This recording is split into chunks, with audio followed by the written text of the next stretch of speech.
Well, Happy New Year. Happy 2026.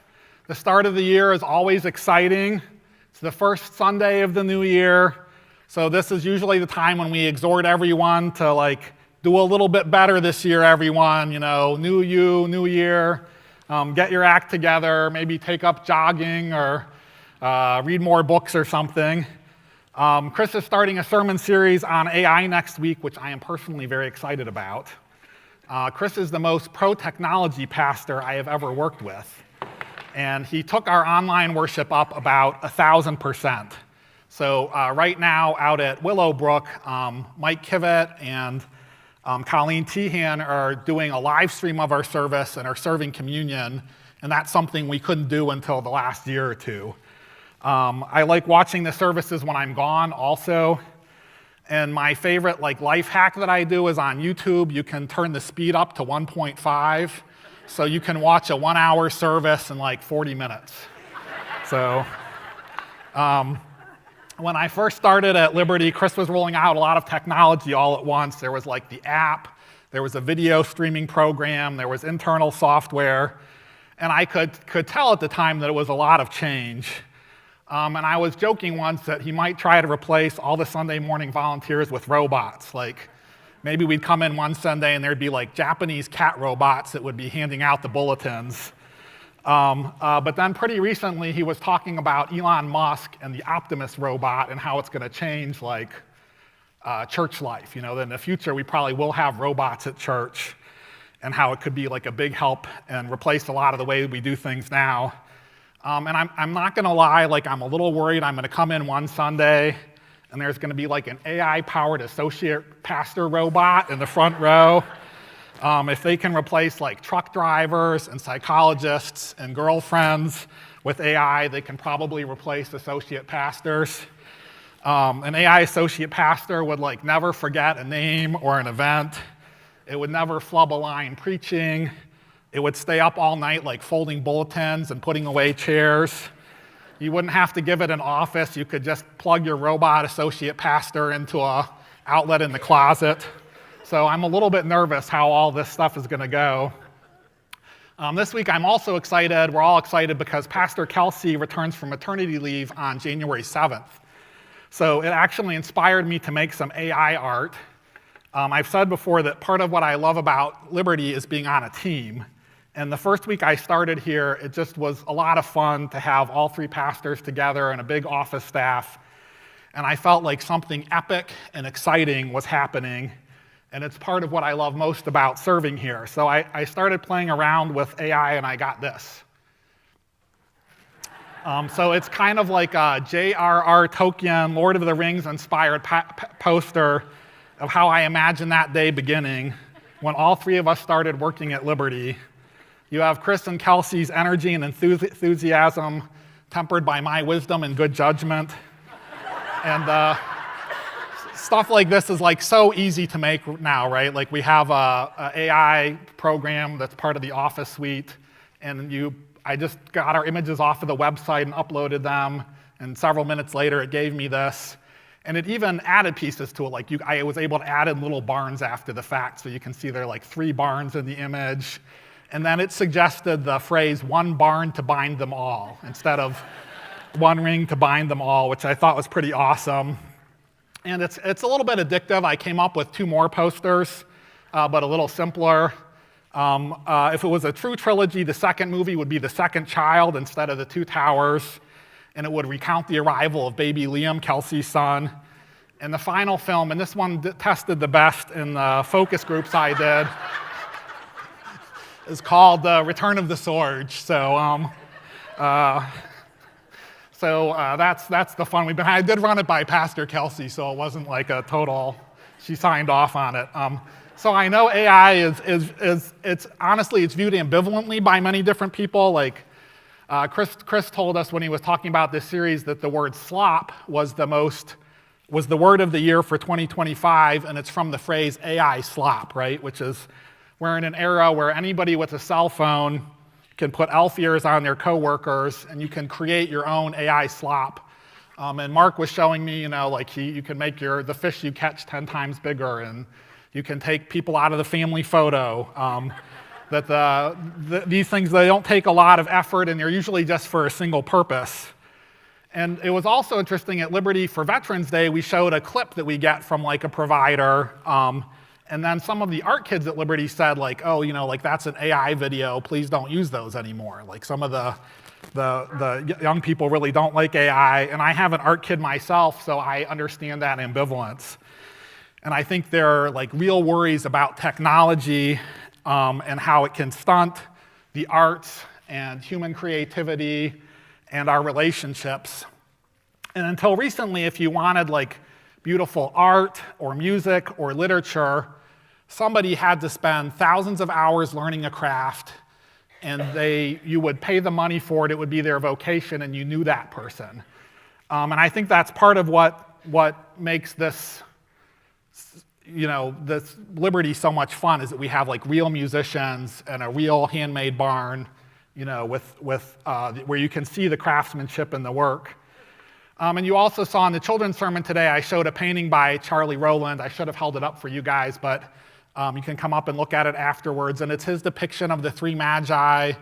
And my son Eli and I visited him and got to see his art studio. And you can just see that this is something that he's like poured his whole life into, that his whole life, for the last decades has gone into doing beautiful watercolor paintings.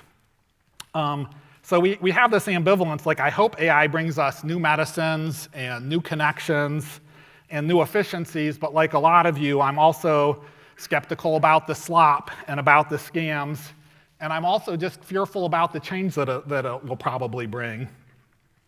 When I preached in the summer, I showed a half dozen sermon slides, and afterwards, a beloved member of the search committee that hired me said, please don't use images in worship. But then I also had a family member come up to me and say, like, Jonathan, that was your best sermon. And they were kind of like, you just talking is okay, but you with pictures is like a lot better. So I know objectively that Christians have done these big changes many times before, and there's usually real ambivalence about it, right? Like at one point, printed Bibles was a new technology, that you could have your own printed Bible. Many churches resisted hymnals when they first came out. Factory-made instruments like pianos and organs. I can imagine even that there was a loss in replacing candlelight with electric light, or driving to church replacing walking to church, that in the old days you would see your neighbors and you would talk and walk on your way to church. So how do we balance like change and innovation with these more traditional impulses? And I think our scripture reading today is a really good one for it, that it's the story of the Magi. And in many churches around the world, this is called Epiphany, because it shows there's the appearance of a star, the sudden appearance of the star. In some countries, they call it Three Kings Sunday, like Germany or a lot of Latin America. A lot of Catholic countries have a Three Kings Sunday. And it remembers the trek that the Magi took as they came to see Jesus. And it caps the 12 days of Christmas. So that will be Tuesday as the official 12th day of Christmas. Today's the 10th day, which would be the 10 Lords a-Leaping, if you remember the song, right? And we're closing out the season this week. After worship today, there's a group that's undecking the halls, taking down all the Christmas decorations. So I'm going to read this familiar passage probably to us in two pieces, starting with Matthew chapter 2, verses 1 to 6. After Jesus was born in Bethlehem in Judea, during the time of King Herod, Magi from the east came to Jerusalem and asked, "Where is the one who has been born King of the Jews? We saw his star when it rose and have come to worship him." When King Herod heard this, he was disturbed, and all Jerusalem with him. When he had called together all the people's chief priests and teachers of the law, he asked them where the Messiah was to be born. "In Bethlehem in Judea," they replied, "for this is what the prophet has written. But you, Bethlehem, in the land of Judah, are by no means least among the rulers of Judah. For out of you will come a ruler who will shepherd my people Israel." Now, Matthew is the only gospel to record this story, and it's probably in part because Matthew is writing to a Jewish audience, to Israelites who are trying to evaluate the claims that Jesus is the Messiah, the Son of God, the return of the promised King of Israel. Matthew sets the stage with magi from the east who come to Jerusalem, the heart of Israel, bringing gifts. We don't know when the magi arrived or how long it took them to get to Israel. And when they show up, it triggers panic in the religious and local leaders, especially for King Herod and the court. The text says that Herod is disturbed and all of Jerusalem is disturbed with him. Herod calls up the priests and the teachers of the law. What is happening and what do we do about it? You can imagine that for Herod, the news of a new ruler is threatening. It's a bigger than AI revolution for them, and they can feel things sort of tipping or starting to go sideways. They're at the top of the roller coaster, and they can see that big drop coming. It's a pivot or a transition or a change that maybe they're not ready to make or they just don't want to make, right? It's that kind of a change. In verse 4, we see the experts scour the holy books, and they come up with information about the supposed birthplace of the Messiah, the anointed one, the chosen one. The Messiah will be born in Bethlehem in Judea and will be a ruler, a shepherd of the people of Israel. Jesus is also coming from Bethlehem, which may be at the margins of the kingdom, but the people remember Bethlehem because it's the site where King David was anointed to replace King Saul.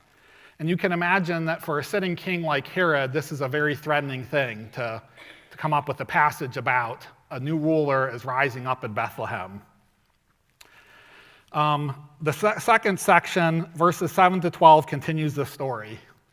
Then Herod called the Magi secretly and found out from them the exact time the star had appeared.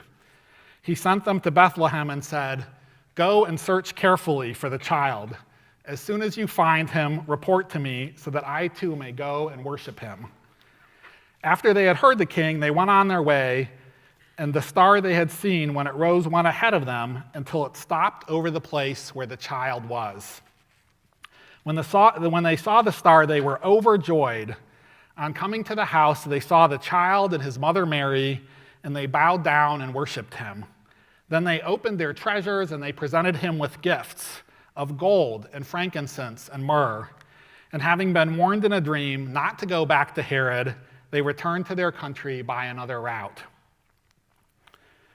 So at this point in the story, it's sort of, initially it looks like everybody's on the same page, that there are these esteemed scholars, probably from Persia, but possibly from much farther away, who have this clear astrological sign, a star.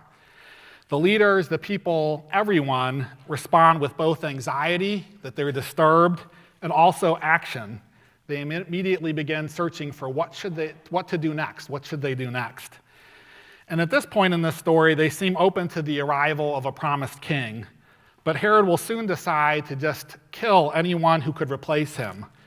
And the Magi figure this out. They get divine help in that dream, and they go home a different way.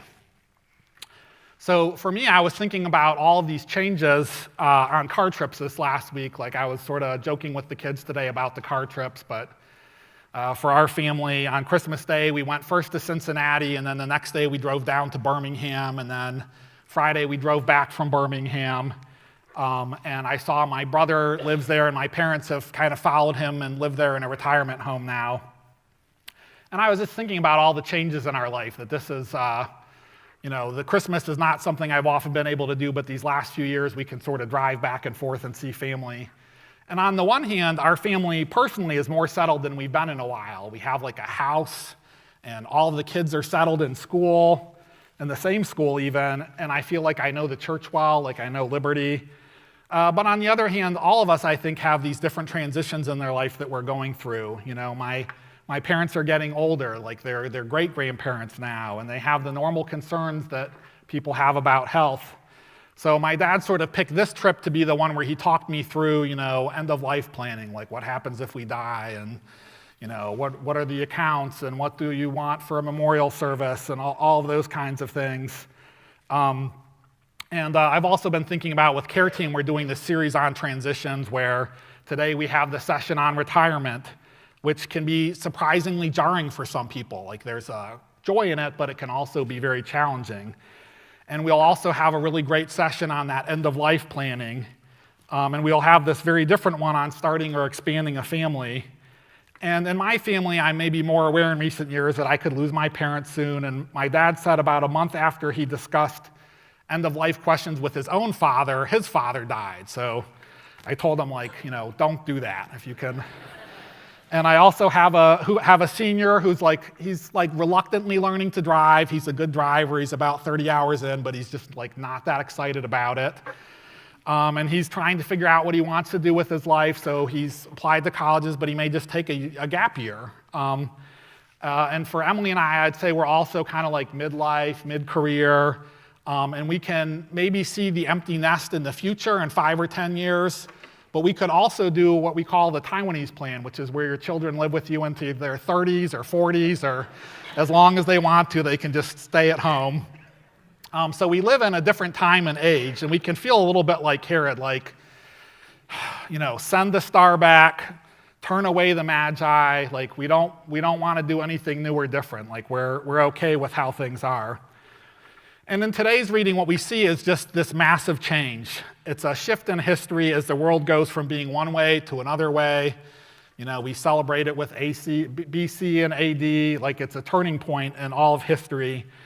And for what becomes the church, it involves several huge shifts. One of them is just the cultural shift of who comes together to worship God. And Jesus was born a Jew, and he never used the word Christian to describe himself. That's a word we kind of came up with later on. But his movement gave birth to this radical welcome to all nations, that anybody could come and worship God in this way. And the Magi present an image of the future expansion of God's welcome to all people. I think if I were a first century Jew, it would be incredibly terrifying to contemplate a new ruler whose main messengers are these foreigners, right? That's how they learn about it, is foreigners come to the court and talk to them.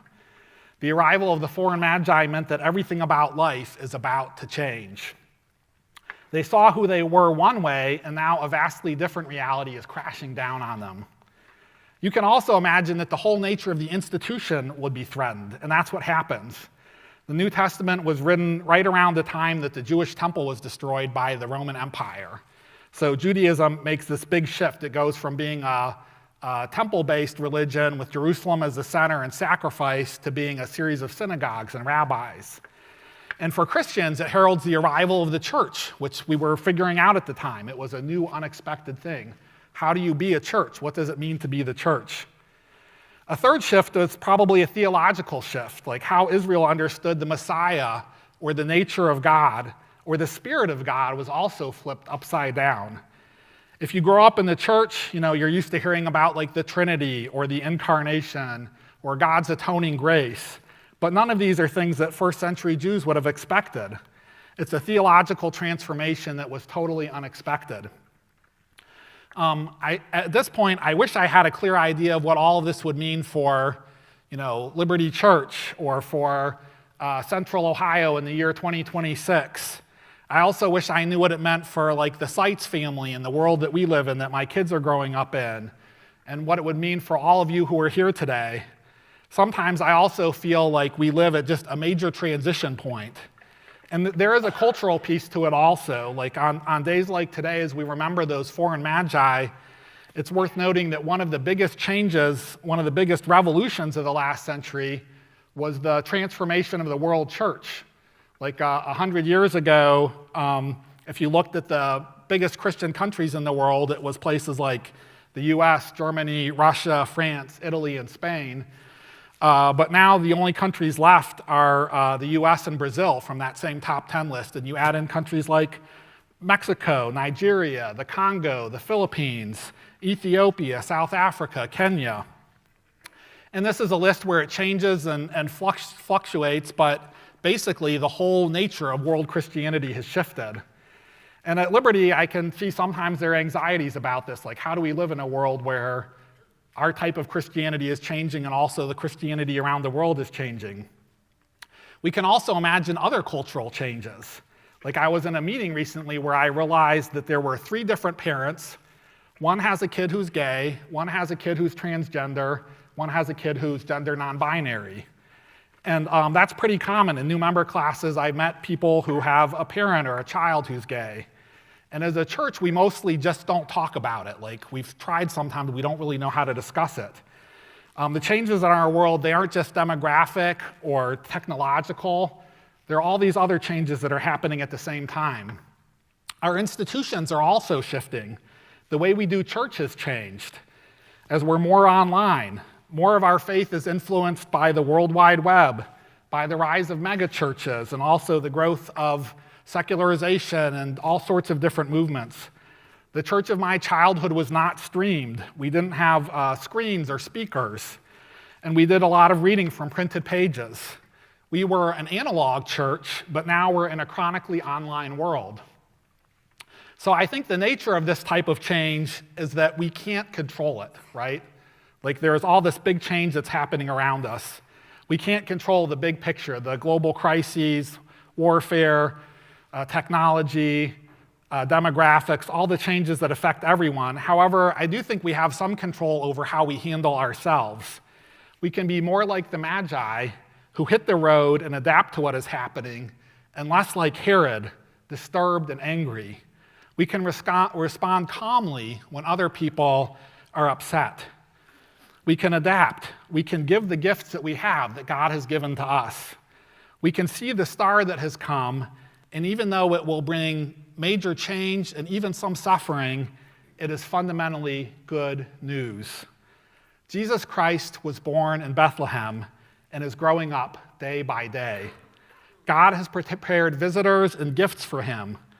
God has provided him a family, sent people who will help him as he begins his own life. And his life will see transformations that no one could imagine. A life that will welcome you and me to the table. A life that will give us a shepherd, a Messiah, a ruler unlike all others. Let us pray. Holy God, you transformed the world, not with an army, but with an infant. Even though your arrival was good news, people misunderstood you. Help us to understand you. Help us to embrace your arrival, to be transformed when we need transformation, and to see the good news that you advent. God, pour out your grace on us and help lead us into this new year and into this amazing world. We pray this in your holy name. Amen.